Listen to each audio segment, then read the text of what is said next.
Sure, I was going to introduce myself, but...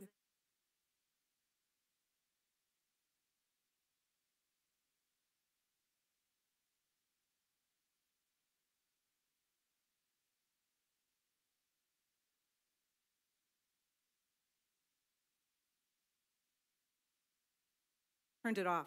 Oh, no. Okay. Thank you. I guess we'll get started. Sondra, is this okay? Okay. So welcome, everyone, and thank you so much for taking a little bit of time on this most beautiful day to be inside and listen to some ideas that I would like to share with you.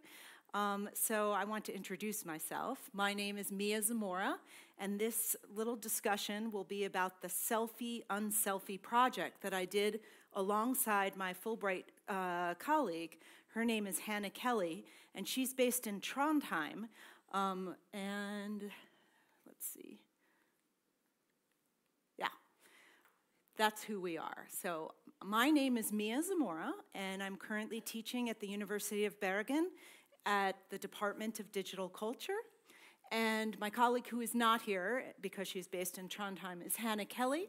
The two of us both have received a scholarship award from the Fulbright Foundation, which has supported our work together on this selfie, unselfie project. So I just wanted to tell you a little bit about the project, its origin, like how it came to be, what the inspiration was. First of all, the Selfie Unselfie project is an ongoing public art project. So it's an open invitation to participate in a conversation about selfie culture. And I will share with you in a moment the invitation to participate, etc. But it is also a hashtag. So it's a project that lives in two hashtag streams. One of them is on Twitter, and the other one is on Instagram, easily seen if you type in the hashtag in either of those two social media sites. The Selfie Unselfie project is a crowdsourced collection of selfie unselfies. So I'll break down a little bit in a minute what the unselfie is. I think all of you know what a selfie is. So it's a juxtaposition between two forms of representation, self-representation. So in essence, my colleague and I, Hannah and I, have been really interested in the issue of self-representation in the digital age, and so we sort of launched this project over the course of several months. The Selfie Unselfie project is also a conversation. So I have spoken with this project and had conversations around selfie culture with my current students at University of Bergen. I've also had conversations with some of my students back in the United States, and we've had workshops. We had the honor of doing a wonderful workshop right here in this very room with a big group, I think approximately 65 students, mostly 14-year-olds and maybe some 15-year-olds. So I've worked with different local groups of youth talking about this issue. And I also wanted to say that conversation lives on also in blog posts of my current students and just participants on the web through the open web practices that I incorporate into my classes. There are many participants out there that are not necessarily anchored in any of the courses that I'm teaching, but ultimately are on the journey of some of the conversations I start, and they have participated in this as well. So we have selfie unselfies from places as diverse as Egypt and Australia, as well as obviously the United States and Norway. The Selfie Unselfie project is also an installation and an exhibit. So what I've done is I've aggregated and curated a series of self-representations and put them together with commentary and some resources downstairs in the lobby of the Bergen Public Library. So when you leave today, you can check it out, and if you're in the library some other time and you have a moment, you can sort of surf around on the Selfie Unselfie project website to discover some of the observations I've come up with and some of the things that people have contributed to the project. Finally, I would like to say that the Selfie Unselfie project is ultimately practice-based research. So in coming up with a public conversation and a public art forum for discussing self-representation in the digital age. I'm thinking through a lot of ideas about what it means to participate in life online in this day and age.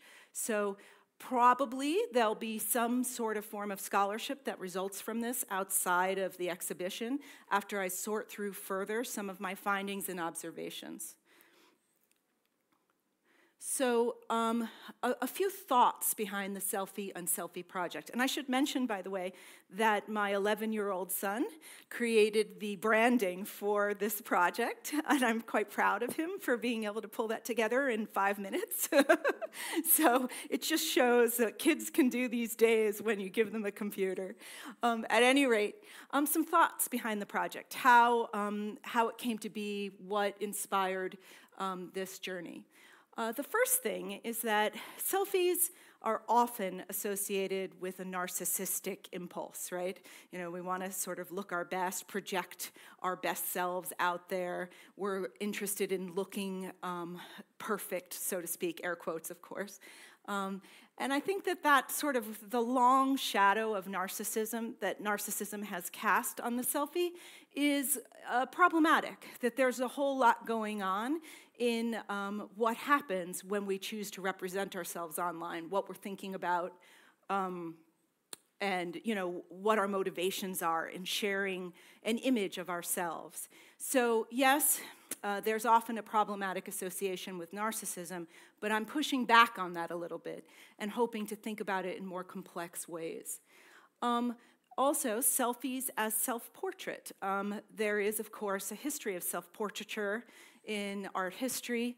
It's not explicitly linked to the selfie. Ultimately, self-portraiture is born of a different kind of class association and a need to sustain a sense of identity within a smaller, typically upper-class context in much of Western art history, while the selfie itself is very much a people's expression. It's something that's spread through mainstream culture. So I'd like to look at selfies as self-portrait, but with a kind of understanding that it's not a direct descendant of that particular elitist history. Selfies as self-love. Well, if we want to sort of cast a shadow of disdain on selfies because they might sort of be connected to self-aggrandizement or your ego, then maybe we should start to think of them as an expression of self-love, of exploration of the self and a kind of confidence in the self. That's another angle on how we can start to think about them. And finally, many people talk about this, there's this notion of the personal brand that comes with living in the digital age. For some people, that's deeply problematic. It's the commercialization of your very self, your identity.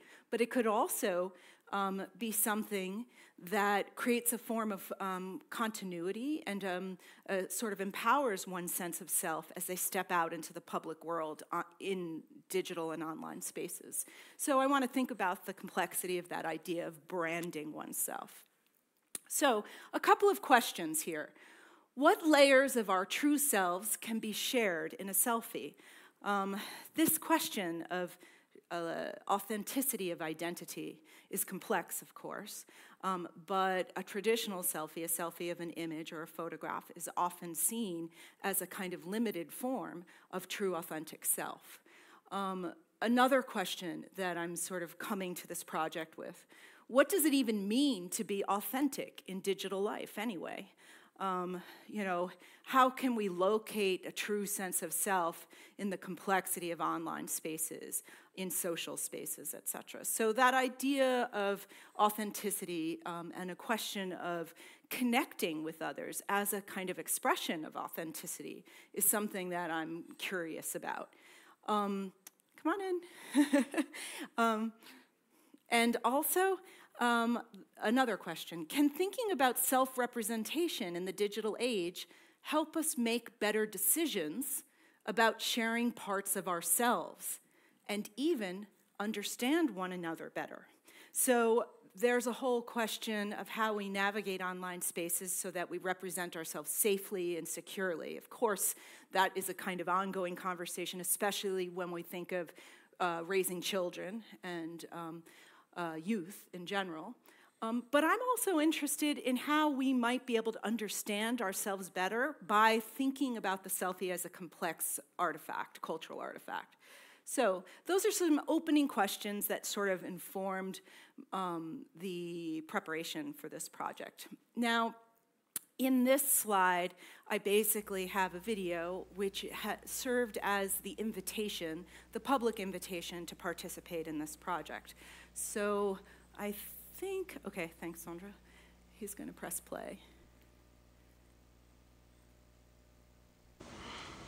Hi, everyone. I'm Mia. And I'm Hannah. Today we're going to talk to you about our upcoming art project, Selfie and Selfie. So, the smartphone has given us a whole new means of cultural expression, the selfie. And if you're into selfies, then you've probably taken one, and maybe you wish you didn't have those gray circles under your eyes, but no worries, there are filters and apps that take care of these things. There are many people who talk about the selfie as a hallmark these days of our narcissistic culture. Others talk about the selfie as a kind of new spin on an old idea, that of the self-portrait. And also, people often talk about the selfie as a kind of personal brand in the making. So it seems that selfies are really about discovering who we are on some level. For instance, there's this psychological concept, the looking glass self. And it seems to suggest that how we understand ourselves does not come from who we really are, but rather from how we see other people seeing us. So selfies are a major part of global culture. And every social media site is overflowing with millions of selfies these days. Everyone from the Pope to the Obama girls can be seen in a selfie. So if selfies are indeed a kind of self-portrait, then I think that what's different this time is the context. Because of course these images are being posted in an online networked social space. So there's the contemplation that comes from the person thinking about their own self-image, but then there's also the projection or the aspiration of being a part of a community. The act of identity construction performed online is at once a private and individual performance, but it's also a communal public activity. So this leads to a major question. What layers of our true selves can be shared in a selfie? What are ways to share an authentic version of the self online? And what does it even mean to be authentic in digital life today? How are people dealing with this? I think that people are definitely finding ways to curate parts of themselves online now, but it's a really complicated process. So this leads to our idea for Selfie and Selfie. We're wondering, what does selfie culture say about the world that we're living in now? And how can thinking about self-representation in the digital age help us make better decisions about sharing parts of ourselves and even help us to understand one another better? We would love to know your thoughts on selfie culture. We're inviting all of you to participate in our public art project called Selfie and Selfie. We'll be aggregating your creative ideas on this cultural phenomenon in order to generate further reflection on self-representation and online identity in the digital age. There are many questions that we want to explore while embarking on this public art project. For instance, in what ways do traditional forms of self-representation in social media miss the mark?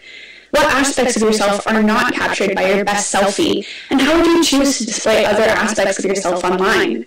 Do you refrain from sharing parts of yourself online? If so, why? So we invite all of you guys to join us in thinking about these questions. The artifacts that come in will be aggregated and curated and ultimately end up in a public art installation that will take place in Norway in 2 cities, Bergen and Trondheim, in their public libraries. Here's how you can join in on our project. First, take a selfie that you would post on social media and take a moment to write about why you would choose to post it. What does the image reveal about you? What message does it send to your friends and followers? Next, look at your answer from above and think about what other qualities or aspects of yourself are missing from that image. Go ahead and list these aspects of your identity. You are so much more than your selfie. Consider some reasons why a selfie might limit an understanding of who you are.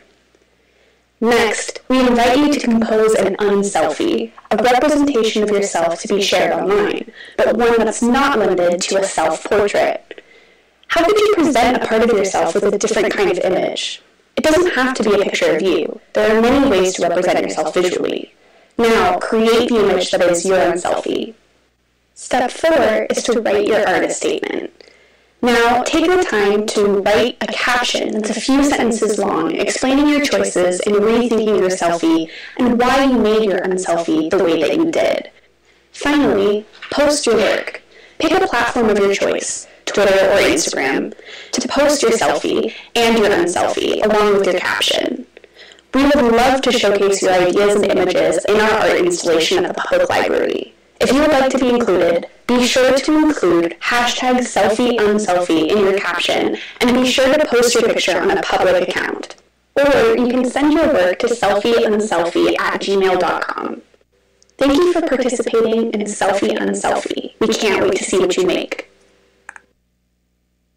Basically served as the invitation that went out, and this was referred to or incorporated into a current class that I'm teaching at the University of Bergen, and also it was incorporated in the workshop that we did with some young people here, 14 and 15-year-olds. Oh. Maybe it's because of the video. Thanks. Yeah. Oh, no, not again.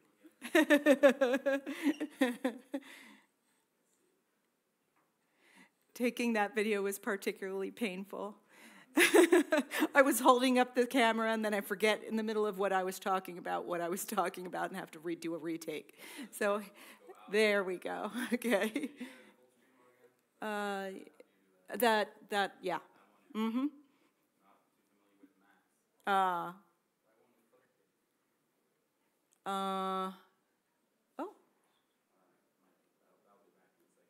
Okay. Well, we can, if you want, we can just proceed. Curse Steve. Leave it anyway because I have some link outs, and Sondra, I'm going to ask you to link things. We can just leave it. It's readable, right, guys? So just some ideas threaded through the Selfie and Selfie project. First of all, there we go. The unselfie concept. So what I was interested in is this notion of how we frame ourselves online. And when we are limited to a kind of physical representation of self, it's just that. It's a constraint. It's a limitation.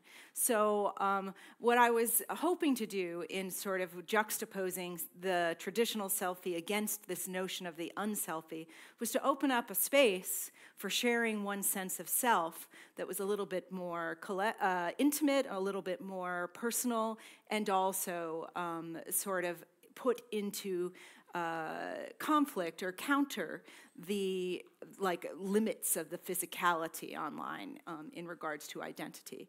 So that's where the unselfie concept came from. And I also thought that often there's quite a bit of presence in absence. That is, if you don't see someone, but that you see the traces of the things that matter to them, you know more about who they truly are. So I wanted to sort of harness that idea. Then I also was really taken by the idea of the filter, which is often talked about in photography. And my colleague Jill Retberg has written very thoughtfully on the notion of the filter in her own book, Seeing Ourselves Through Technology, which was an inspiration for this curated project. But ultimately, she speaks about how we filter ourselves through photography filters to improve upon the lighting and to make it just right, the best appearance we could come up with. But maybe there's a question of how we're filtering things out as well when we engage in self-representation online. So I like that idea of the double-inflected question of filtering. And that was something that was sort of informing my idea of the marriage between selfie and unselfie. And then I also wanted to just mention that in my travails with this project, I've come up against a lot of interesting commentary and responses to the prompt.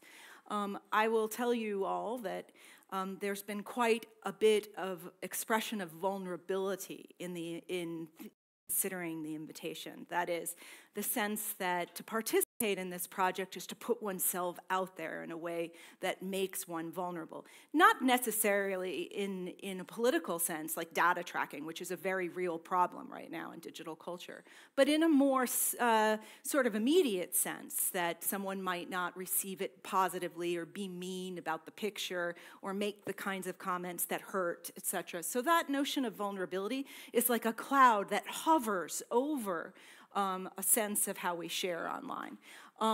Also, there was a whole lot of self-deprecation moves. That is, when people were sharing their work, they'd say, not the best picture, or I took this picture without any makeup and without any preparation, or this picture was just taken 5 minutes ago and it's random. So I thought that's very interesting as well, as this kind of very clear pattern of a kind of self-deprecating move in sharing oneself publicly. Another thing that came up often is, I'm overthinking this. So in the invitation and the workshops, there was a lot of people who were like, oh my God, I'm overthinking it. It would become something that was bigger than it should have been in the participants' own eyes. So I thought that was interesting as well, that somehow there's this kind of implicit challenge, which makes it sort of seem a little bit like a bigger mountain than it really is to climb. And then finally, the other thing that was a clear observation that came from the practices of the workshops was a lot of people responded in the unselfie formulation with collage making. That is, they could not limit themselves to one specific image to give you a more intimate sense of who they are beyond their picture or their immediate portrait. They had to choose lots of things and collage them together in order to feel at least approaching the notion of the other version, maybe more intimate version of the self. To me, that was very compelling. So, Sondra, do you think you could click the one that says the selfie, unselfie Twitter feed? I just wanted to show some of the images. This isn't the actual Twitter feed, but a curation of some of the material that's on the Twitter feed. Yeah, we'll just click another window. I think that you guys, okay. Scrolling down for me a bit, I just want to, so maybe the second one, I'll talk about that first. This is an example of this sort of self-deprecation move, but this is a really great guy who was in he's approximately 14 years old, and he was in one of the workshops. And, the move he made was to say, I just took this picture, and that I see quite a bit of, and I think it's an interesting and endearing move.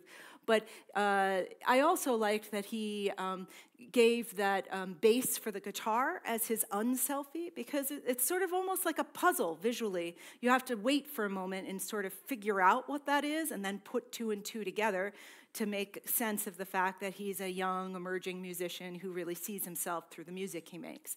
Scrolling down a little bit more, scroll. There's a lot of moves are made that are somewhat comical as well. Like the self-deprecation comes through the lens of being silly or goofy.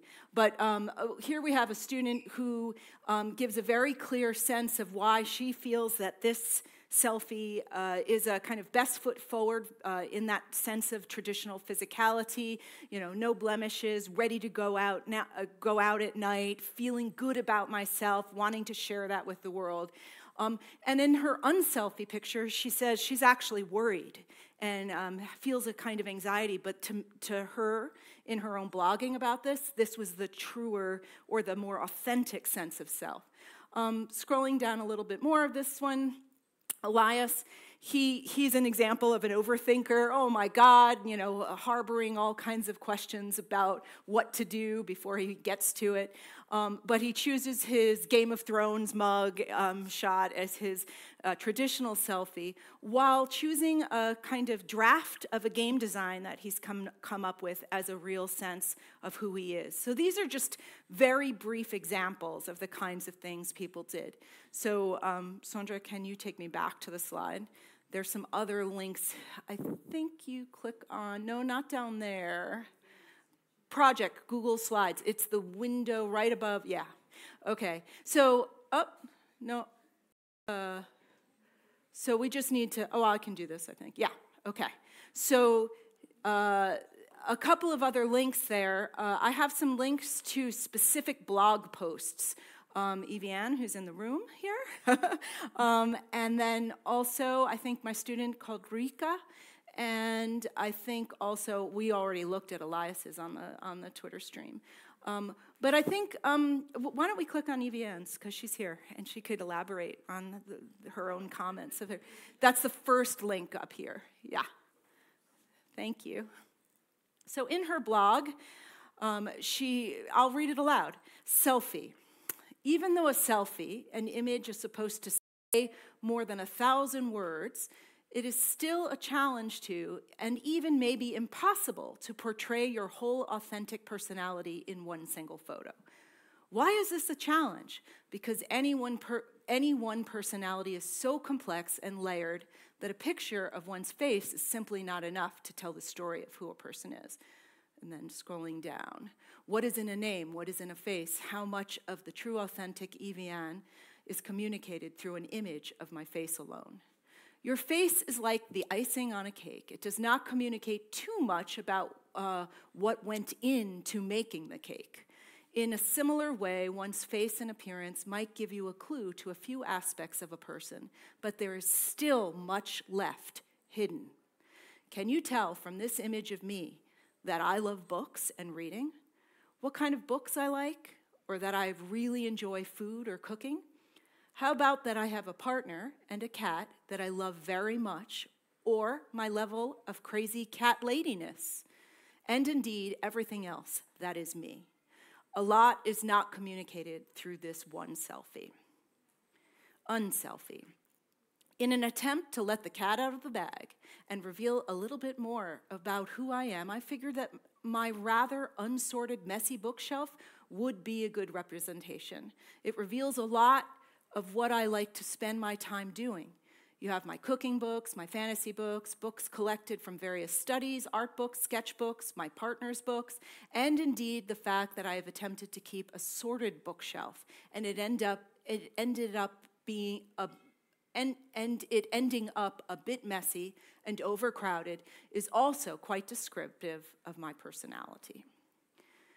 All of the elements mentioned above give a deeper depiction of all the different aspects that shape my personality. This is still just a little piece of who I am. As in real life, it takes time to get to know a person and understand who they are. 2 images from my life are not nearly enough to get the full picture of what my personality consists of. Another aspect is, how do you know that this is even my bookshelf? How do you know that this is authentic and not just a way that I want to depict myself online that is not really who I am? In order to be able to judge whether this is authentic or not, I think one needs a few more pictures. So that's the end of her blog. But I think she covers a lot of ground in terms of pointing out how much the way we attempt to represent ourselves can always be misconstrued, interpreted in directions that we don't intend, or ultimately just come plain old short of any sense of the complexity of who we are. And yet, so much of our lives are lived online, and this is a kind of conundrum that we live in.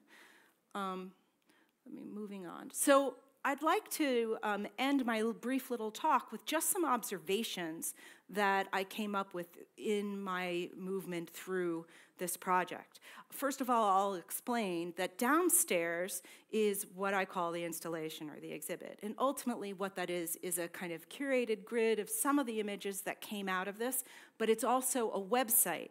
And down that website, there's an artist statement, there's a little more information about myself and Hannah, and there's the invitation and the prompt around it. There's the Twitter stream, there's the Instagram stream, and then there's also a list of supportive readings and materials that would help in thinking about selfies and selfie culture in a deeper and more complex sense. So there's a kind of resource base there. Some observations about what I learned in having this conversation along the way. The first thing, youth in general, this is speaking, youth have a deep understanding of the issue of their public online reception, their personal digital footprint, and their identity trace online. So just a few years ago, I remember, there was a lot of conversation around the idea that children were putting themselves out there and putting themselves at risk without knowing at all the kinds of risks they were taking, etc. I have to say that my conversations with at least 14-year-olds, approximately that age, was a real eye-opener in terms of their awareness and their understanding of what it means to put yourself out there. They're very aware of their future and how it could be understood through the lens of the traces they leave behind, and they're purposeful in the mapping and the road mapping of what they share about themselves in a public framework. I think the older generations sometimes feel a kind of rising anxiety that children don't get this. I'm a parent as well, and there are times when I have to step in, so to speak, in this regard. And yet, by 14 at least, there's a real savvy that comes from this conversation that we're having right here. So that was my first observation, is just that they know about this, that this isn't something that's a surprise to them. Like, what? Someone will be able to read this who might be looking into my application for employment, or because I'm going to school one day, someone might look at this. No, they know that. And they know that in a way, this leads to my next and probably more important observation, which is youth have very sophisticated strategies for sharing themselves online. So on the one hand, they typically put their best foot forward, aware that this stuff can be found and understood from an adult perspective or from a more formal perspective. But they also have hidden lives online as well. So, and this is something, maybe I was the last to this party, but I was surprised to hear that many people, many young people, have fake accounts as well. I mean, there's even a parlance for it. On Instagram, it's referred to as the Finsta, like fake Insta. So they have their real Insta, that is the picture of them in Jotunheimen National Park, or a picture of them and their family at dinner time. These are all appropriate pictures that capture the best of their lives. But then in the fake Insta, which is a kind of an account that's private, that they give access to only very specific people that they decide are worthy of having access to this account. In the fake Insta, there's ultimately the true self that is very purposely curated, and it's vulnerable and it's raw. Sometimes it involves pictures that you wouldn't even want to show, not only like in a public data tract way, but in a kind of look at this picture of me kind of way. Crying after breakups, kind of physical harm done, all these kinds of things are often shared in these private accounts. And the parents often don't even know that their child have private accounts that they share with very specific friends to communicate with them about their true life. So to me, that's fascinating, because they're already sort of creating pathways for parts of themselves in different practices, and using social media in order, it's one thing to keep secrets, or it's one thing to kind of keep certain aspects of who you are on the lowdown, as we would say. But it's another to curate it and share it in very specifically documented ways with peers. And that's what you see in these youth practices. Another observation, the unselfie form in general, like this invitation to make an unselfie, was received as liberating. It enabled participants to share something they find important about themselves. And I want to say that connectedness, that means a true or more intimate connection with another through social media and self-representation, this connectedness is developed not from impressions, but a more dialogic sense of sharing. So the unselfie got there faster than just a photograph. And that was something that people came to understand and observe and share out as a reflection. Another observation, the unselfie almost always revealed a notion of identity that is complex and multidimensional. The unselfie was ironically more intimate than the selfie. We think, wow, a picture of oneself, a raw picture of self, would be the most vulnerable and intimate gift to give to the public, but absolutely not. That is a sort of space and sphere for performance and craftedness that is well understood. The unselfie became a sort of counter to the practice of the selfie. And in that sense, it was something that facilitated connectedness more powerfully than just a self-image. And this is my last point. And to me, it might seem like nothing to all of you, but to me, this was a rather radical notion. Online life is real life. That is, the lives that we live online, that we craft and curate online, is not just a sort of separate performative space. It is very much our real lives. That's what the youth were able to express unanimously and continuously with me as I worked with them. They never saw it as a separate space. On the one hand, they were curating because they understood the politics of it, but they didn't see it as, that other part of my life. That was it's a seamless, without boundaries, more porous understanding. Online life is indeed real life in their perspective. And so, again, that might seem like a simple conclusion, but to me was a kind of radical observation. I guess, yeah, I think that's the only, those are the things I wanted to share with you guys. I certainly would love to have a conversation. I know that it's a beautiful night. I'm inviting you guys to check out the materials that came out of the project. But if anyone has any questions now or comments or, just want to open up a conversation about this, I welcome you to throw out some questions.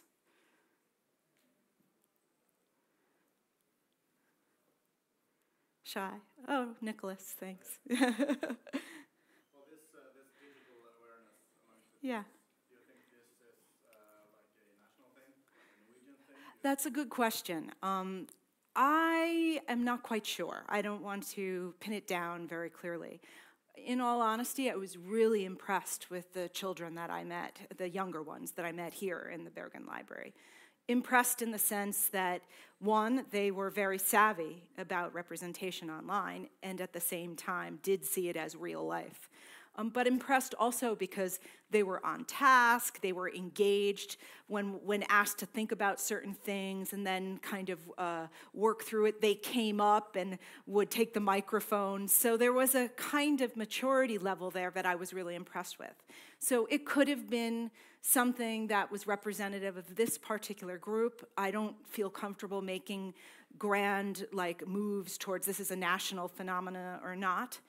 But I also have children and am exposed to conversations amongst children around that age. And I do see a general kind of raised level of understanding of what's at stake and an awareness of the kind of politics of self-representation that I don't think was quite there even 5 years ago. So there's something, I think there's a kind of cultural turn that seemed to, become part of my observations. I don't mean to say that they're not making mistakes either. I'm quite sure they are.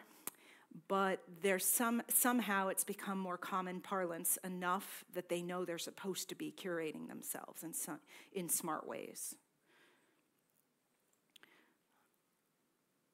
Any other questions or comments? Yeah.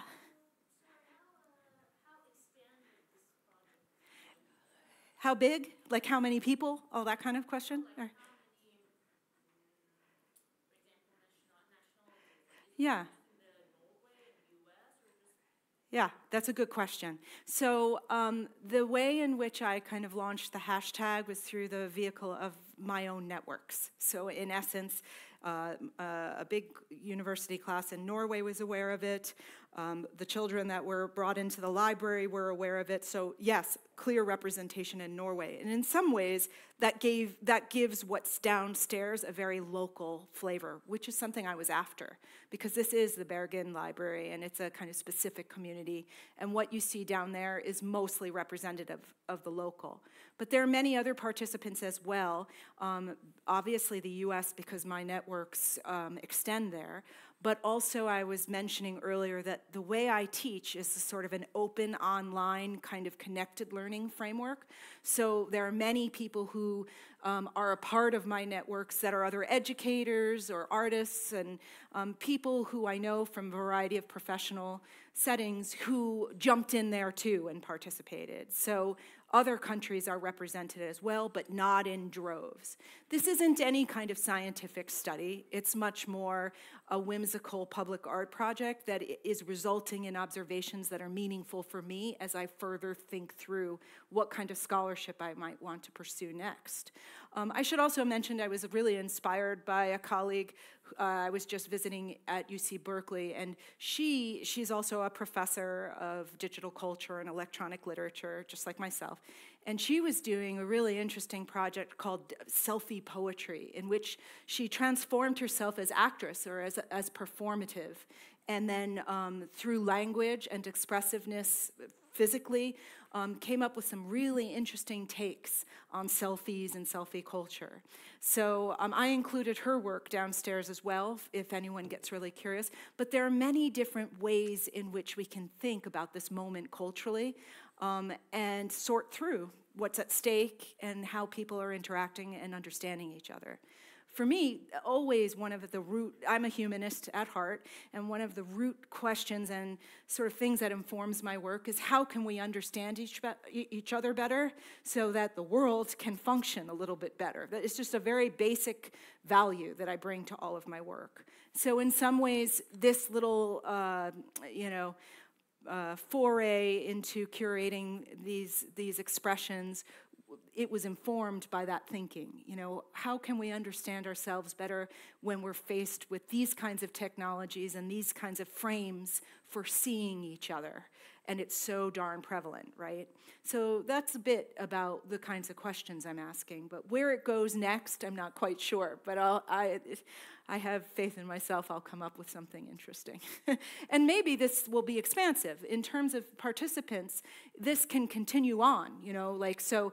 And I should have ended on this note. It is always an ever open invitation. So the video you saw and the procedure of, taking the selfie and the unselfie and then putting a comment on what you did there and then throwing it up on either Instagram or Twitter is an open invitation. So each of you can be a part of this exhibit as well, and perhaps there'll be more exhibits when the thing expands and we get further participants from varying cultural frameworks and cultural experiences involved. Pahul? I have a question about the last point, the online life is real life. Yeah. And the reason why I'm wondering, I want to know what your thoughts are on it, because it seems as though that's the impression of the younger people. Yeah. Yeah. I guess I feel I was just discussing this with my friend. I feel at a very weird, that I'm at a weird juncture where I am kind of a part of this generation that sort of grown up with this selfie culture and this like online presence, but I also don't feel like it's a part of it because it is so curated. So I don't know. What do you think that this is that belief that online life is real life is something that will start to become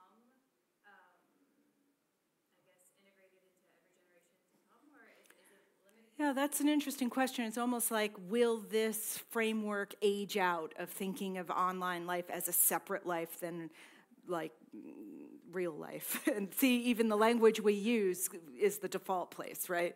But I'll say this. I think the way I came up with that conclusion, which is we could argue about that as well. It's not some sort of like scientific conclusion as much as an observation, so I will put it in that category. But my observation came from a sense that they had very kind of dynamic strategies at a very young age for navigating what they needed to and live real life the way they wanted to. And real life means best foot forward in some contexts, truth with special people. They developed their own kind of radical and somewhat underground strategies for those kinds of distinctions, and thinking all along that it's all in one, a kind of life we live. So there isn't maybe the default place of in real life would think of that fake Insta as a kind of, a kind of radical dark place of a sort of special sharing, etc. But I think that the young people who did engage in those kinds of practices thought that the whole package, the good Insta, the Finsta, that the whole thing was who they are comprehensively. And to me, that's interesting. That means that, in a way, they accept online life as part of life, and they know how to navigate it. They've got strategies very early for understanding that. That is what's new, at least in terms of a kind of aging out and growing up in kind of question. Again, observational. But still, I think it's worth sharing because I did see it.